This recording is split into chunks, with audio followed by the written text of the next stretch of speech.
اس پورے واقعات کو بلکہ حیرت سے بھی آگے بڑھ کے ایک ایسے انداز سے دیکھ رہے کہ انہیں یقین نہیں آ رہا. پاکستان نے انتہائی متوازن طریقے سے اپنے سفارتکاری کو آگے بڑھایا. جو آپ نے سر جنگ کا جو ذکر کیا, ہم اس وقت نہ کسی بلاک کا بنے. ہم نے دیکھیں وہ خود وہ نیگوشیٹر یہ بات بتا رہے کہ پاکستان کے آرمی چیف نے اسپیشلی CDF نے جو کہ ایران نے اگر کوئی غلط بات کی تو ایران کے منہ پہ کہا کہ آپ کی یہ بات جائز نہیں ہے. بالکل حملے کیے مڈل ایسٹ پہ, پاکستان نے اس پہ بھی سخت بالکل انہوں نے کہا دیکھیں کہ آپ نے UAE پہ حملے کیے, آپ نے بحرین پہ کیا, آپ نے کویت پہ کیا, آپ نے سعودی عرب پہ کیا, آپ نے عمان پہ کیا, غلط کیا, یا آپ کا یہ مطالبہ جو ہے اس سٹیج پہ نامناسب ہے. اسی طرح اگر امریکہ نے کوئی ایگریشن دکھائی ہے تو پاکستان نے ڈائریکٹ JD وینس یا ڈونلڈ ٹرمپ کو بتایا ہے کہ بھئی آپ یہ چیز غلط کر رہے, اگر آپ ایسا کریں گے تو پھر آپ امن کی توقع نہ رکھیں. تو پاکستان نہ کسی بلاک کا حصہ بنا, وہ مشرق اور مغرب کے بیچ میں ایک پل کا کردار ادا کرتا رہا, اور اس وقت ایک سٹرانگ پل کی صورت میں پاکستان موجود ہے. گلوبل ساؤتھ کے جتنے ممالک ہیں پاکستان کی سفارتی کردار کے معترف بھی ہے اور پاکستان کی تعریف کی جا رہی ہے. چین جو ہے پاکستان کو ہاتھوں ہاتھ لے رہا ہے اور اپنے بھائی ہونے پہ اور اپنے دوست ہونے پر چین فخر دکھا رہا ہے پاکستان کے ساتھ. عرب ممالک جو ہے پاکستان کی بہت وزارتیں ان کی خارجہ عرب ممالک جو ہے وہ بھی پاکستان کی تعریف کیے بغیر نہیں رہ سکتے. امریکہ بھی خوش ہے. تو اس سے بڑھ کے سفارتی کارکردگی تو میرے خیال میں کسی ملک کے لیے ممکن نہیں ہے. یہ کام نہ UN کر سکا, نہ OIC کر سکا تھا, نہ G7 کر سکا تھا, نہ G20 کر سکا تھا, نہ اس کے علاوہ دنیا کی سطح پہ جو بڑی بڑی تنظیمیں ہیں نہ نیٹو کر سکا تھا. اور اس کے علاوہ جتنی بھی بڑی قوتیں ہیں, چاہے وہ فرانس ہو, چاہے وہ اٹلی ہو, چاہے وہ بیلجیم ہو, چاہے یہی سوئٹزرلینڈ تو پہلے بھی موجود تھا, یہ جنیوا تو پہلے بھی موجود تھا. جب پاکستان نے اس سچویشن کو اس قابل بنایا کہ دونوں فریقین ایک دوسرے کے سامنے آمنے سامنے بیٹھنے پہ راضی ہوئے, تو بیٹا تو پھر کہیں بھی جا سکتا ہے. تو یہ پاکستان کی ایک ایسی کارکردگی ہے جس پہ دنیا بھر کی سفارتی حلقے جو ہے ڈاکٹر صاحب اس وقت وہ حیرت زدہ ہے. اور انڈیا جو ہے ان کو تو جو ہے منہ چھپانے کی کوئی جو ہے ان کو مروڑ پڑ رہا ہے اور ان کو منہ چھپانے کی کوئی جگہ بھی نہیں مل رہی ہے. سر کوئی بات نہیں ہے, وہ ایک بات تو رشید صافی صاحب سچ بھی ثابت ہوئی, ڈاکٹر صاحب بھی سمجھتے ہیں. میں ایک بات ایڈ کر دوں, ان کو جو مروڑ اٹھتے ہیں ان کا علاج ڈاکٹر سجاد بخاری صاحب بہت اچھا کر رہے ہوتے ہیں آج کل. اچھا ڈاکٹر صاحب یہ بتائیے گا سر, لیبنان کو لے کر خاص طور پر, کیونکہ اسرائیل کو تو اس پورے سینیریو میں جو ہے بیک فٹ پر ہی جانا پڑا ہے. اس کے جتنے بھی محاذ تھے, چاہے وہ کیونکہ وہ فادر مادر لینڈ اس لیے بھی کہتے ہیں نا سر, وہ آپس میں ان کی کافی سملیرٹیز ہیں. یعنی ایک طرف وہ اکھنڈ بھارت والے ہیں, دوسری طرف وہ گریٹر اسرائیل والے, دونوں اپنے ناپاک ایجنڈے جس کی وہ بات کرتے ہیں. جی دونوں انسانیت کے دشمن ہیں. لیبنان کو لے کر خاص طور پر سادرن لیبنان, یہ کیوں اتنا اسرائیل اس کے لیے نام تو حزب اللہ کا استعمال کرتا ہے لیکن ایک اسٹریٹجک ڈیپتھ بھی کہتا ہے اس کو, بڑی کہتا ہے میرے لیے یہ امپورٹنس ہے. تو کیا یہ ایک وجہ جو ہے لیبنان, کیا آپ کو لگتا ہے کہ اگر امریکہ اور اسرائیل کے درمیان آنے والے دنوں میں کوئی مفاہمت یا کوئی اچھی انڈرسٹینڈنگ نہ ہوئی تو یہ معاملہ جو ہے لیبنان کا مشکلات پیدا کرے؟ جی شکریہ ڈاکٹر سجاد صاحب. اس پہ بات کرتے ہیں. تین آپ نے جو ابھی بحث شروع کی اس میں تین ایسی باتیں ہیں جو میں آپ کی خدمت میں پیش کرنا چاہتا ہوں. پہلی بات, آپ نے یہ کہا کہ جو پاکستان نے کردار ادا کیا, پاکستان کی تاریخ میں اس کی کوئی مثال ملتی ہے, عالمی تاریخ کی اس کی کوئی مثال ملتی ہے؟ آپ نے یہ سوال کیا. میں آپ سے یہ گزارش کرنا چاہتا ہوں کہ پاکستان دنیا کا واحد ملک ہے جو جمہوری طریقے پر رائے دہی کے اصول کی بنیاد پر وجود میں آیا. بالکل. اور یعنی پرامن طریقے سے وجود میں آیا. یہ الگ بات ہے کہ جب یہاں ڈیفیٹ دکھائی دی دشمن کو تو اس موقع پر اس نے قتل و غارت گری کی, اس پہ پاکستان کا کردار نہیں ہے. تو پاکستان کی بنیاد ہی امن کی بنیاد پر ایک بات. دوسری, 70 کی دہائی کے آغاز میں آپ کو یاد ہوگا کہ اسی طرح کے دو جانی دشمن تھے, چین اور امریکہ. بالکل. جس میں پاکستان نے ان کے درمیان ثالثی کے طور پر ان کے درمیان رابطہ کاری کرائی, اور آج امریکہ اور چین کے درمیان اپنے اختلافات کے باوجود تجارتی رشتہ بھی موجود ہے اور سیاسی رشتہ بھی موجود ہے. یہ بھی پاکستان کا کریڈٹ ہے. تو اس کے علاوہ اب اس جو ایک تیسری جو میں آپ سے بات کرنا چاہتا ہوں اس کی طرف ہمیں ضرور توجہ دینی چاہیے کہ جب جے ڈی وینس 2 باتیں کر رہے تھے جب انہوں نے آئی لو پاکستان کہا یا وی لو پاکستان کہا، اور یہ کہا کہ یہ بہت اچھے مدبر ہیں فیلڈ مارشل اور سفارتکار ہیں، تو اس موقع پر انہوں نے ایک اور بات بھی کہی. وہ ایک اشارہ میں کہ سمجھتا ہوں کہ انہوں نے کہا کہ 2 ہی بندوں کو تو میں پسند کرتا ہوں، ایک میری بیوی جو انڈین ہے اور دوسرے فیلڈ مارشل. میں یہ سمجھتا ہوں کہ شاید یہ انڈیا کو کوئی اشارہ ہے کہ اب بچوں یہ ذرا موقع بیت جائے، اس کے بعد تمہیں بھی ذرا ہم میز پہ لا کے تمہاری بھی جو ہیکڑی ہے اور تم بھی جو دہشت گردی کا فروغ دے رہے ہو اس پر بھی بات ہوگی. ایک میں محسوس یہ کرتا ہوں. دوسرے یہ جو آپ اسرائیل کی بات کر رہے ہیں اور لبنان کی طرف، لبنان پہ اس نے چیزیں قبضہ کی ہوئی ہیں اور واپس جانے پہ آمادہ نہیں ہے، اور ابھی بھی کوئی اس پر یقین نہیں کیا جا سکتا کہ کسی وقت بھی وہ قتل و غارت گری شروع کر دے. تو دیکھیں یہ تو اس کا گریٹر اسرائیل کا جس کا آپ نے ابھی ذکر کیا، یہ اس کا حصہ ہے. اور اگر یہ چیز برقرار رہے گی تو بون آف کنٹینشن برقرار رہے گی. بالکل بون آف کنٹینشن برقرار رہے گی تو آپ یہ جو پورا پروسیس ہوا ہے امن کا، اس کو آپ ڈیریل کر سکتے ہیں. تو اسرائیل اس لیے یہ کام کرنا چاہتا ہے. اس کی اور بھی وجوہات ہوں گی لیکن بنیادی وجہ اس کی یہ ہے. تو اس وجہ سے بہت کانشیس رہنے کی ضرورت ہے اسرائیل کی طرف سے بھی، اور اس سلسلے میں امریکہ کو انگیج رکھنے کی ضرورت ہے کہ وہ اس کو کنٹرول کرے تاکہ کسی مرحلے پر کوئی ایسی صورتحال پیدا نہ کر دے جس سے عالمی امن کو خطرہ لاحق ہو جائے. بالکل ٹھیک ہے. اچھا شنیلا، جس طرح ڈاکٹر صاحب نے بھی لیبنان کے حوالے سے بتایا کہ یہ کتنا کمپلیکیٹڈ ہے معاملہ اور ہو بھی سکتا ہے، اوورآل اگر ہم اس کا ایک امپیکٹ دیکھیں اس میڈیشن کا یا اس ایگریمنٹ کا یا اس جوائنٹ ڈکلیریشن کا، کہ پیٹرول کی قیمتیں یعنی تیل کی قیمتیں جو ہیں وہ نیچے آ گئیں، جو فلیکچویشن تھی ڈالر کی، ڈالر میں بھی استحکام آیا، سٹاک مارکیٹ جو ہے پاکستان کی سٹاک مارکیٹ پر بڑے اچھے مثبت اثرات مرتب ہوئے. یہ بتائیے گا مزید جوں جوں یہ آگے فلیکسیبلٹی دکھائیں گے، ایک دوسرے کے مختلف نکات پر انڈرسٹینڈنگ بڑھتی جائے گی، تو خاص طور پر اس پورے ریجن میں ٹریڈ اور معیشت کو کتنا فائدہ ہوگا اس سے؟ دیکھیں ڈاکٹر صاحب، جس وقت یہ جنگ سٹارٹ ہوئی تھی نا، اس کا سب سے زیادہ جو ایفیکٹ تھا وہ اکانومی کے اوپر ہوا تھا. اس سے پہلے اگر افغانستان میں جنگ ہو رہی تھی یا ویتنام کے اندر جنگ ہوئی تھی تو اس کا براہ راست دنیا کی اکانومی پہ اس طرح سے فرق نہیں پڑ رہا تھا. اس سالوں جنگیں جو تھی وہ چلتی رہی تھی. روس اور یوکرین کی جو وار تھی اس کا بھی اکانومی کے اوپر امپیکٹ ہوا تھا کہ یوکرین سے سارا یورپ جو تھا وہ گیس لیتا تھا LNG، پھر ان کو قطر کی طرف جانا پڑا اور قطر نے پھر گیس کی پرائسز بہت زیادہ بڑھ گئی تھی، جس کا افیکٹ پاکستان کے اوپر بھی آیا کہ یہاں پہ گیس کی قیمتیں 3-4 گنا جو ہے بڑھ چکی ہوئی ہیں.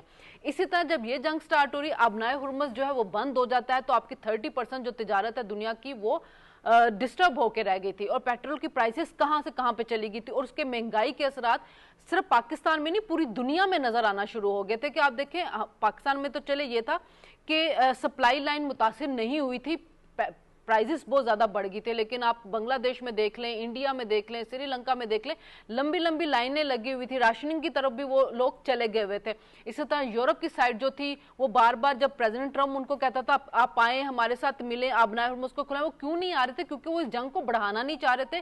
یہ جنگ اگر بڑھ جاتی اور اس کو روکا نہ جاتا تو جو IMF تھا، ورلڈ بینک تھا، وہ یہ پریڈکٹ کر رہے تھے کہ اس سال کے اینڈ تک جو پیٹرول کی پرائسز تھی وہ $200 پر بیرل سے بھی زیادہ کراس کر جاتی، اور 30% سے زیادہ جو دنیا کی آبادی تھی وہ خطے غربت سے نیچے چلی جاتی. کئی ممالک جو تھے وہ قحط ساز کا شکار ہو جاتے. تو یہ وہ تمام عوامل تھے جس کی وجہ سے کہ جنگ جو تھی وہ رکوانی ضروری تھی. اب دیکھیں جیسے ہی اب اعلان ہوا ہے کہ ایران کو 60 دنوں کے لیے لائسنس مل گیا ہے، یعنی کہ اس سے پابندی ہٹ گئی، پیٹرو کیمیکل جو اپنی ہے اس کو برآمد کر سکتا ہے، تو پیٹرول کی پرائسز جو ہے وہ ہٹا دی گئی ہے، سینکشن ہٹا دی گئی ہے. یہ بہت بڑی ڈیولپمنٹ ہے. پاکستان کو بھی اس کا فائدہ ہوگا. ہماری گیس پائپ لائن کا جو معاملہ کھٹائی میں پڑا ہوا ہے، اب ہم نے وہ ہماری کوریڈورز کھلیں گی، اکنامک کوریڈورز ہماری کھلیں گی، ہم وہاں سے جو ہے بجلی اچھا برآمد شنیلا، کیونکہ میں چاہ رہا ہوں اب اس کو ذرا کنکلوڈ کرتے ہیں، تو ون لائنر میں چاہوں گا حافظ صاحب، صدر مسعود پزشکیان جو ہیں وہ کل ایک روزہ سرکاری دورے پر آ رہے ہیں، اس کی تذویراتی کیا اہمیت ہوگی؟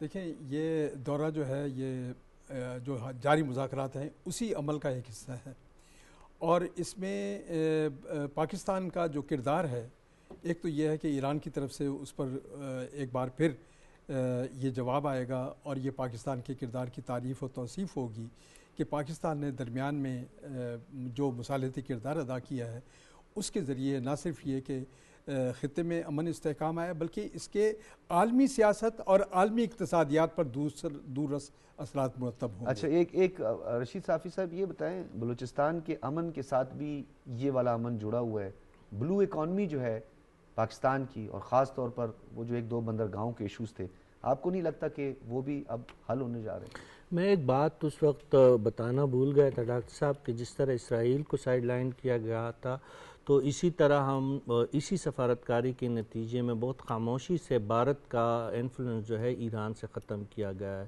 تو جو آپ بلو اکانومی کی بات کر رہے ہیں تو ہمیں یہ توقع ہے کہ چابہار اور گوادر جب ایک دوسرے کے سپورٹیو بندرگاہیں بنیں گی تو اس خطے کے لیے نہ صرف ایران کے لیے بلکہ پورے گلوبل ساؤتھ کے لیے ایک نیا ایونیو کو لے گا۔ اور یہ صدر ڈاکٹر مسعود پزشکیان کی پاکستان کی آمد جو ہے اس کو تو ہم خوش آمدید کہتے ہی ہے، لیکن یہ ایک میسج ہے کہ ایران جو ہے پاکستان پہ کس قدر اعتماد کر رہا ہے۔